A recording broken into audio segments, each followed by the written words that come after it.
Physics के definition को समझ लेते हैं, फिर इसके बाद इसका पहले चैप्टर को स्टार्ट करते हैं। 9th क्लास की फिजिक्स से स्टार्ट ले लेते हैं। तो फिजिक्स के डेफिनेशन को पहले समझ लेते हैं। कई तरह से इसको डिफाइन किया जा सकता है। बुक का डेफिनेशन पहले ले लेते हैं, फिर दीगर डेफिनेशंस भी कर लेते हैं। तो फिजिक्स को डिफाइन किया जाता है कि physics is the study of matter and energy, study of matter and energy and their mutual interactions and their mutual interactions. इस डेफिनेशन के मुताबिक फिजिक्स जो है ना वो मादे यानी मैटर और एनर्जी की स्टडी है, और इनके आपस में कौन से इंटरेक्शंस आते हैं उन्हीं चीज़ों की स्टडी। यानी हम मैटर के बारे में फिजिक्स के अंदर पढ़ेंगे, एनर्जी के बारे में पढ़ेंगे, और साथ में मैटर और एनर्जी के बारे में जो इंटरेक्शंस हैं इनको भी समझेंगे। अब मैटर क्या चीज़ है जो हम फिजिक्स के अंदर पढ़ रहे हैं, और एनर्जी क्या चीज़ है, तो दोनों को एक बार समझ लेते हैं। मैटर क्या चीज़ है? हर वो चीज़ जो जगह गिरे और कमियत रखे उसे हम लोग मैटर कह सकते हैं। मतलब साइंस की जुबान में matter is anything that occupy space and has some mass. हर वो चीज़ जो जगह घेरे और कमियत रखे, मास को उर्दू में कहा जाता है कमियत। हर वो चीज़ जो जगह घेरे, खाली जगह घेर ले और कमियत रखे यानी उसका मास हो, उस चीज़ को हम मैटर कह सकते हैं। मतलब ये मेरे हाथ में जो पेन है, अब ये जगह स्पेस है, बिल्कुल खाली है। यहाँ पर अगर मैं पेन को ला के रख लूँ तो अब वो जो खाली जगह थी वो पेन घेर चुका है, यहाँ पर मैं कोई और चीज़ नहीं रख सकता। पेन को हटा लूँ तो वो जगह वापस से खाली हो जाएगी, पेन आ जाएगा तो वो जगह को वापस घेर लेगा। तो ये पेन जो है ना ये जगह घेरता है, स्पेस घेर लेता है, और साथ में इसका मास भी है। जितना भी मास होगा, कोई 10, 15, 20 ग्राम, 50 ग्राम, तो इसका जितना मास होगा, इन दोनों चीज़ें, ये दोनों खसूसियात अगर किसी चीज़ में मौजूद हो तो आप उसको मैटर कह सकते हैं। मतलब ये पेन मैटर हो गया, इसी तरह से बोर्ड मैटर हो गया, इसी तरह से ईंटें मैटर हो गई। हर वो चीज़, कैमरा मैटर हो गया, डेस्क मैटर हो गया, चेयर मैटर हो गया, यानी हर चीज़ जो जगह गिरे, सिंपल डिफिनेशन है, प्रिंसिपल याद रखना है। हर वो चीज़ जो जगह गिरे और मास रखे उसको हम लोग मैटर कह सकते हैं। इसके अलावा दीगर चीज़ें अगर वो जगह नहीं गिर रही हो, मास नहीं रख रही हो, दोनों में से एक खसूसियत उसमें मौजूद ना हो, तो हम उस चीज़ को मैटर नहीं कह सकते। अब दूसरी चीज़ जो यहाँ पर जिसका जिक्र हुआ डिफिनेशन के अंदर वो है एनर्जी। एक तो मैटर हो गया, दूसरी चीज़ एनर्जी है। अब एनर्जी क्या चीज़ है? एनर्जी एनर्जी हम सिंपली कह सकते हैं कि इट इज़ द कैपेसिटी और ability to do work. Ability to do work, काम करने की सलाहियत को एनर्जी कहते हैं। मतलब मैं बोल रहा हूँ, साउंड एनर्जी पैदा कर रहा हूँ, तो मेरे अंदर जो एनर्जी है उसी की बदौलत मैं बोल रहा हूँ, उसी एनर्जी को मैं साउंड एनर्जी में कन्वर्ट कर रहा हूँ। इसी तरह से लाइट एनर्जी है, इसी तरह से ये मशीनों के अंदर एनर्जी होती है जो काम करते हैं, हमारे अंदर एनर्जी होती है जो हम काम करते हैं। मतलब ये किसी भी चीज़ के अंदर वो सलाहियत जिसकी वजह से वो काम कर सकता हो, उस सलाहियत को कहा जाता है एनर्जी। अब ये एनर्जी का मिकदार किसी चीज़ में जितना ज़्यादा होता है ना, उसी के हिसाब से ज़्यादा काम कर सकते हैं। बड़ी मशीनें ज़्यादा एनर्जी सर्व करती हैं तो काम भी ज़्यादा करती है, छोटी मशीनें कम एनर्जी सर्व करती है तो काम भी कम करती है।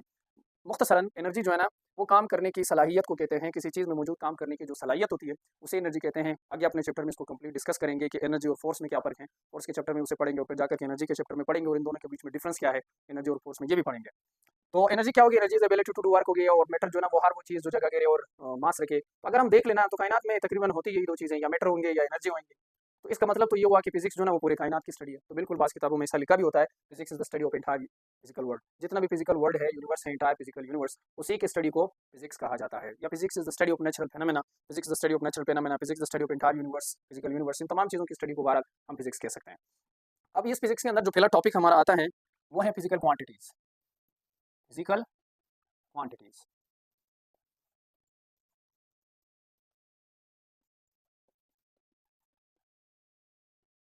अब फिजिकल क्वांटिटीज़ क्या है? देखिए, बात चीज़ें मुख्तलिफ तरह की खसूसियात रख सकती हैं। मसलन अगर हम लोग किसी इंसान के बारे में बात कर लें, इंसान कई तरह से खसूसियात रखता है।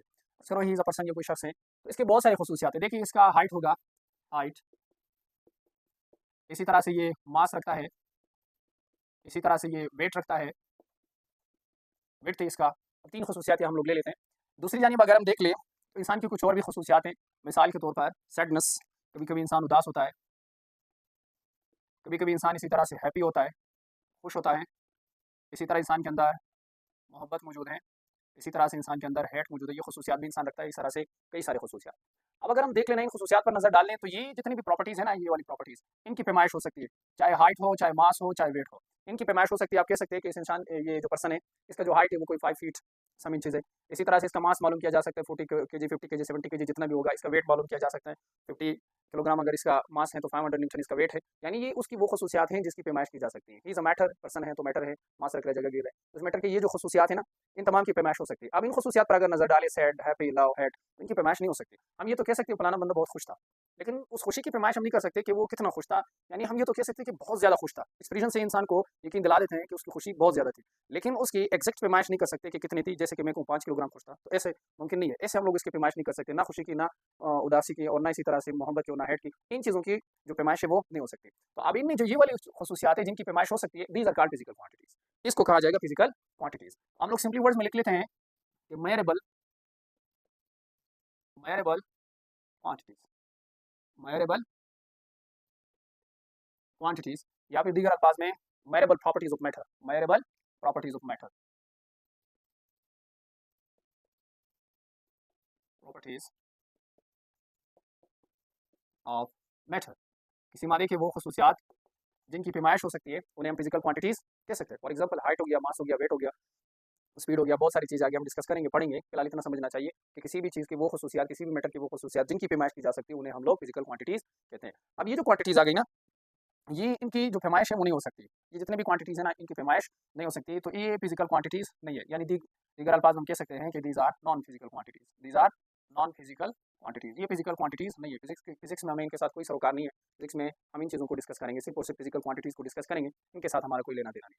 तो फिजिकल क्वांटिटीज़ आगे दो टाइप्स की होती है। एक को कहा जाता है टाइप्स ऑफ फिजिकल क्वांटिटीज़ को अगर हम देख ले, तो फिजिकल क्वांटिटीज़ दो टाइप्स की होती है। एक को हम कहते हैं बेस क्वांटिटीज़, और दूसरे को कहा जाता है derived quantity, base quantities. Base quantities कौन सी होती हैं? ये वो क्वांटिटीज़ होती है जो खुद से एग्जिस्ट कर रही हो, मतलब किसी और क्वांटिटी से बनी नहीं हो, किसी और क्वांटिटी से बनी नहीं हो। सिंपल वर्ड्स में अगर मैं लिख लूँ कि these are quantities which exist as it is, exist as it is, exist physical quantity, base quantities one which exist as it is, यानी खुद ब खुद से पाई जा रही हो, वो किसी दूसरी चीज़ से बनी ना हो। या दीगर अल्फाज में आप यूँ भी कह सकते हैं कि एक ऐसी प्रॉपर्टी है, ये ऐसी क्वांटिटीज़ होती हैं कि जिनको डिफाइन करने के लिए हमें किसी दूसरी क्वांटिटी का सहारा नहीं लेना पड़ता है, बल्कि ये खुद ब खुद से अपना डिफिनीशन रखते हैं। मिसाल के तौर पर अगर हम देख लें इसके एग्जाम्पल में टाइम, टाइम जो है ना वो एक बेस क्वांटिटी है।